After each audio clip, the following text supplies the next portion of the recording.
Whatever you thought about Prism, just throw that out the window right now because that's not how Prism is working at the moment. And I'm going to tell you why. But first, welcome to Crypto Saver. So before Prism launched, we had this idea in mind that we can take our Luna, we can head over to Prism, we can refract our Luna into yLuna, into pLuna. yLuna would represent the yield side of Luna, so you stake the yLuna with Prism and you receive the staking rewards that Luna would typically receive. And then your pLuna would move in price depending on what Luna does. So if Luna goes up in value, pLuna should go up in value and so forth. So pLuna would represent basically the principal token, and it should move according to what Luna is doing at that moment.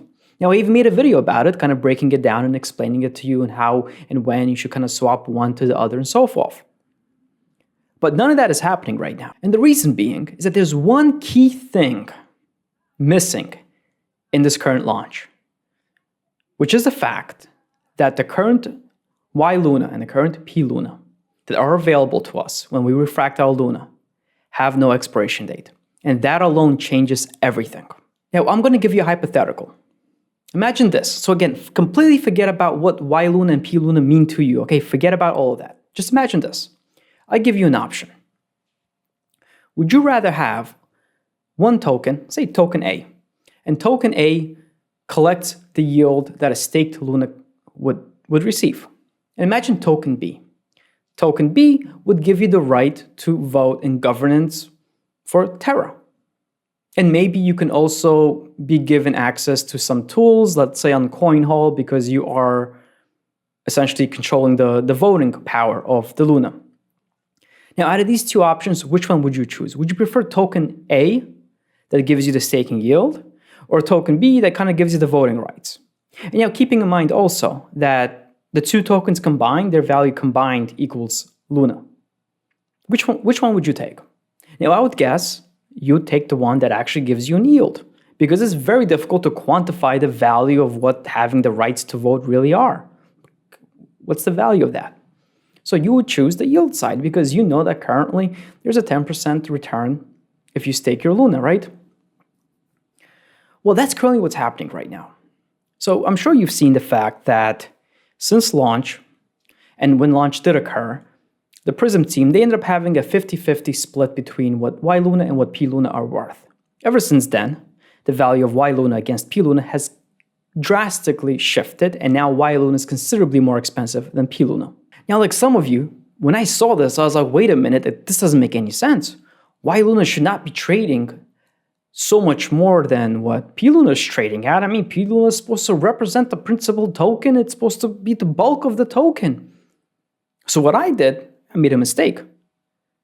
I took my pLuna and I took my yLuna that I got and I swapped it for pLuna, thinking that I'm the smartest person in the room.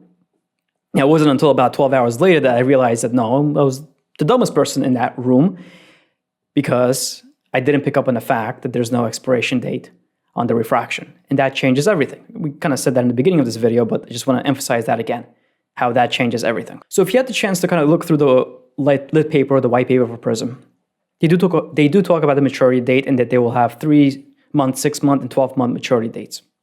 Now, the reason why that matters is when there's a maturity date to these contracts, so we'll consider basically that when you refract, you're kind of opening up a contract of a 3-month, 6-month, 12-month contract. When you refract to these contracts, if you have a 12-month contract, it would mean that after 12 months, your yLuna tokens would disappear.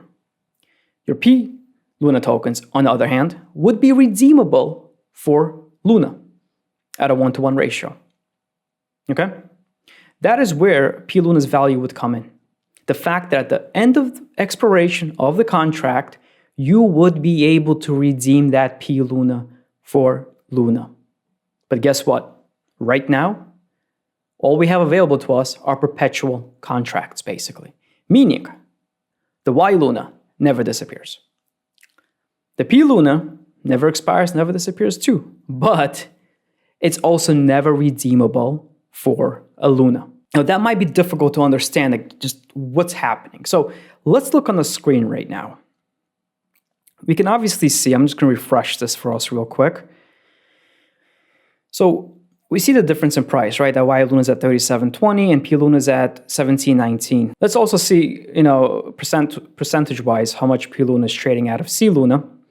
And if we take 17.19, divide that by 54, 57, so we can see that the weight of pLuna is about 31.5% of cLuna. Now, the biggest thing that's being missed by many people, and I also missed it at first, there is no market mechanism in place right now to give pLuna any value to Luna. There's no reason that if Luna goes up by $20, there's zero reason why pLuna has to go up by $20. There's just no reason for that. Let's think about it this way. Let's look at cLuna. So cLuna should typically be the combination of yLuna and pLuna together, right? Right now, cLuna is trading at 54.57. Luna is trading at 55.45. It's trading a bit to a discount, but that discount also makes sense because cLuna is a bonded form of Luna, a 21-day bonded form of Luna, so the market is discounting that appropriately because it is not as liquid as Luna actually is. But either way, it will track Luna. That if Luna goes up to $100, it will likely trade very close to $100, and because people are going to come in and obviously take advantage of that arbitrage opportunity if it is not. Because as long as you're holding cLuna, you can always unbond it for Luna. You can't do that of pLuna. That's why it doesn't have to track.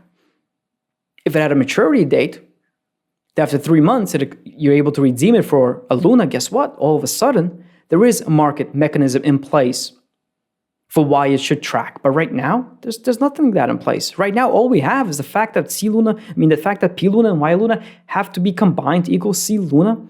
So the only value that pLuna is bringing to the equation of yLuna is the fact that you do need pLuna to combine with your yLuna if you want to be able to take back a full Luna.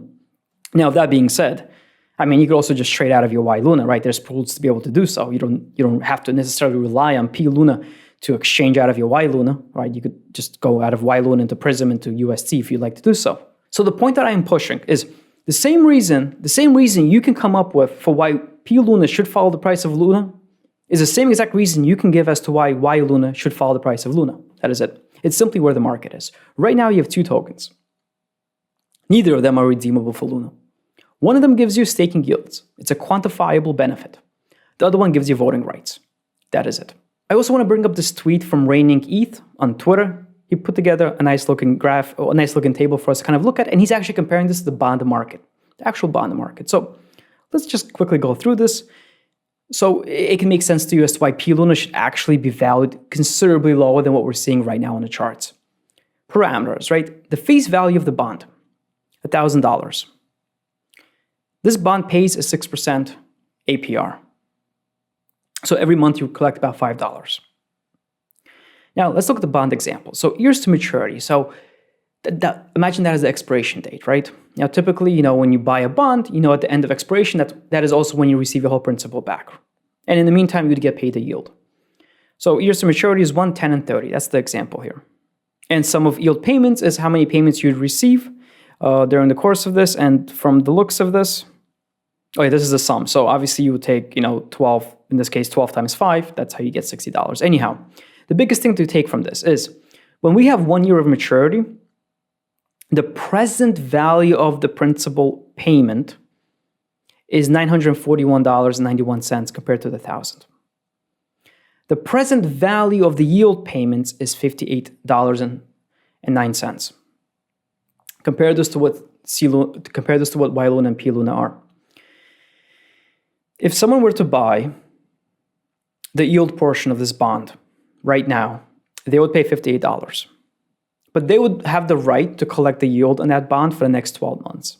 And they would end up collecting $60 worth of yield, and they paid $58 for that right. On the flip side, the person that bought the actual principal bond itself, they paid $941 today for it. And in 12 months, they will be able to redeem it for $1,000. Now, look what happens as we go further and further out. At 30 years, the present value of yield payments is now $833 because now you're collecting 360 months of yield. At the same time, the present value of the principal payment is $166. the present value of that. Because if you're able to buy this bond right now, you would have to wait $30, 30 years, to be able to redeem it. Same thing, if pLuna had a 30-year maturity, you'd buy that pLuna, you'd hold it, you have to wait 30 years to get that pLuna converted to Luna. And that 30 years obviously will affect the present value of pLuna. So as we look at this, it's becoming clear that as we go further out, right? So we have 3, 6, and 12 that's going to exist. At 12 months, the ratio of yLuna to pLuna will be considerably different than the ratio at the 3-month mark. At the 3-month mark, pLuna would have considerably more weight within that cLuna pie than yLuna, because there's only 3 months of yield that you would collect from yLuna, and you're also very close to that pLuna being redeemable for Luna, right? Well, at 12 months, that ratio would be considerably different, right? Now you have 12 months of yield to collect, but at the same time, you have to wait 12 months on the pLuna side to have it redeemable for Luna. So as we look at this and we see that the principal value side has less and less value the further out we go, we can kind of compare this to what's going on right now. And the fact that there's no maturity date or expiration date on our pLuna, it's actually infinite. It never expires. You can basically say that there is zero value in pLuna when it comes to tracking the price of Luna, because it is never ever redeemable for a single Luna. Let's look at the examples that Prism themselves had in their white paper here. These are the parameters here. Asset X price is 100 USD. Now, instead of X, we're going to use Luna, right? Because that should be the case here. So Luna's price is 100 USD. Luna's yield is paid out in USD, and it is currently 20 USD. Okay, so let's figure this out for a second. Its yield is paid in USD, and it's currently 20 USD, which means that the yield is obviously 20%, right? The 1-year yield token is trading at 15 USD, okay? So the amount of yield you'd collect from yLuna would be $20 worth of yield over the course of 1 year, but it is currently trading for $15. Now that makes sense, because the person that is selling that yLuna token right now, there's no way they would sell it for $20 worth of it, because the person buying it has no benefit from doing so. They're giving you $20 right now, and then they have to wait a whole year to get their same $20 back. That makes no sense. So you do have to sell it for a discount, right? So if you know that this yLuna will earn $20 worth of USD over the course of 1 year, you can't sell it for $20. You have to sell it for a discount. You sell it to someone for $15, as their numbers here say, because that person who buys it for $15 from you, they will hold that yLuna for 1 year, and they'll end up making an additional $5 during that process. 1 year price point, 1 year principal token is trading at 85 USD, and Luna has an unstaking period of 21 days. So those are the parameters that are being shown here. So the point that I'm driving here is that because there is no maturity dates right now when it comes to yLuna and for pLuna, pLuna has no value to Luna at all. It is never redeemable, and that is the only thing that can keep it. That's the only market mechanics that would keep it somewhat pegged to the value of Luna. Prism plans on version 2 to launch 3, 6, 12-month maturity dates. That is when we will actually see pLuna acting the way it should. But right now, with these perpetuals, which by the way, if you own these perpetuals, that's always going to be the case. They're not going to give us the opportunity to switch from a perpetual pLuna into a 3-month pLuna. That's not going to happen, as far as I could see. pLuna right now is valued at $17.19, about 30% of the total value of Luna. I think that is overpriced. What I personally did, so after I figured my own mistake, which I did yesterday, I kind of actually went into pLuna, and then I started diving into the numbers and realizing, wait a minute, there's no maturity here, and pLuna is actually useless. I swapped everything out for yLuna. If we go over to the Refract tab here, and let's see, merge, you can kind of see that I'm sitting on 270 yLuna right now. And just for this, the sake of this video, we will, let's do this. Let's take 1 Luna. We will deposit that. And to mint a cLuna, let's just submit this through. In case you want to do this yourself, because again, I'm in the camp that pLuna is considerably overvalued right now. I think a lot of people are kind of digging their heels in and saying, hey, listen, we were told that if you wanted exposure to the price of Luna, you want to be holding pLuna.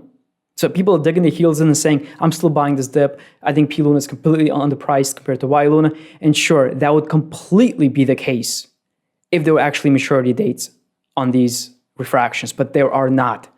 So everything that you kind of heard about before, about how if you want to go there for yield exposure, you want to go there for exposure to the actual price, forget about all of that, because that requires actual maturity dates on these tokens. Okay, so we have our yLuna. Let's go to split. And we can select yLuna, max.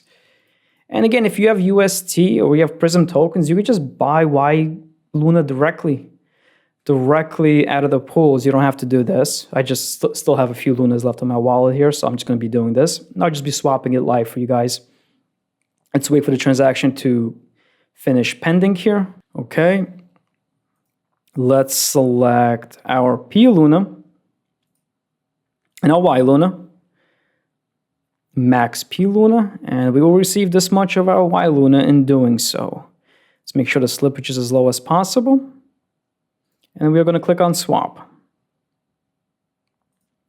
So, oops, yeah, it's going through. So this is what I expect to happen. Right now, you could basically buy a yLuna for $36.32. I think over the coming days, as people come to terms with the fact that by aping in pLuna, you kind of just screwed yourself over, and that pLuna is not going to act the way you assumed it would with these perpetuals, we're going to start seeing the price of pLuna go down. And if the price of pLuna goes down, that value would actually be taken up by yLuna most likely, because people will also be switching out onto yLuna. Ultimately, yLuna and pLuna should equal to the price of yLuna. So the way I'm kind of justifying right now as to going further into yLuna is I think over the next coming week or so, yLuna will get closer and closer to the price of yLuna. I think right now with the perpetuals, yLuna would end up trading like it's almost a liquid form of Luna, like almost similar to kind of like Luna X or something along those lines. Because right now there is not enough utility of pLuna. Now it could be that in the future, there's going to be more utility of pLuna, specifically the perpetual pLuna. If that happens, that can give some value to pLuna that people are willing to kind of buy into it and hold it. But until then, if the only thing you can do is maybe vote in governance with your pLuna, I mean, again, difficult to quantify, and I doubt people are going to put that much value in that. I think people are going to continue throwing more value into yLuna, because if you do have yLuna, I think on Monday or so, just the next couple days here, we would be able to, let's see, you would head over to stake, and you would be able to stake your yLuna and then receive your Luna staking rewards. And there's also going to be, so yeah, it would be on the yLuna staking, and there's also going to be Prism farming, where you could actually exchange your yLuna rewards for Prism tokens if you'd like to do so. That's also going to be available, and that's going to be available to only yLuna holders, by the way, so that's even more demand for yLuna holders. But that's kind of a quick breakdown as to what's going on with Prism right now. I mean, again, it caught me off by surprise. It even tricked me. I think I must have lost like maybe $1,000 or $2 by swapping out into pLuna from my yLuna, and then I ended up selling it and so forth. But that's kind of my thesis here. Now, I could be wrong, but I don't think I'm wrong. I don't think I'm wrong. Personally, which is where I'm going to criticize Prism for this, they should not have released these perpetual contracts whatsoever, because it just breaks apart everything that kind of the white paper was saying, what people were expecting of it. I think they should have taken some more time and made sure that they released the 3-month, the 6-month, the 12-month contracts. Then things would have been acting the way they should be. Then there would be a mechanism in place to make sure that pLuna does go up in value as Luna goes up in value. But with these perpetuals, that is not the case. It's a completely different product. And for that, you have to treat it as such. And the market has begun to do that by selling off pLuna. And I just think that pLuna will continue to sell off as people come to terms. If you enjoyed this video, if you felt that you just learned something, I'd appreciate a thumbs up. I'm actually losing my voice here. If you want more Terra-related content, I would appreciate a subscribe, or a thumbs up, whatever it might be. Any questions, leave them in the comments below. Other than that, thank you for listening, and have a great day.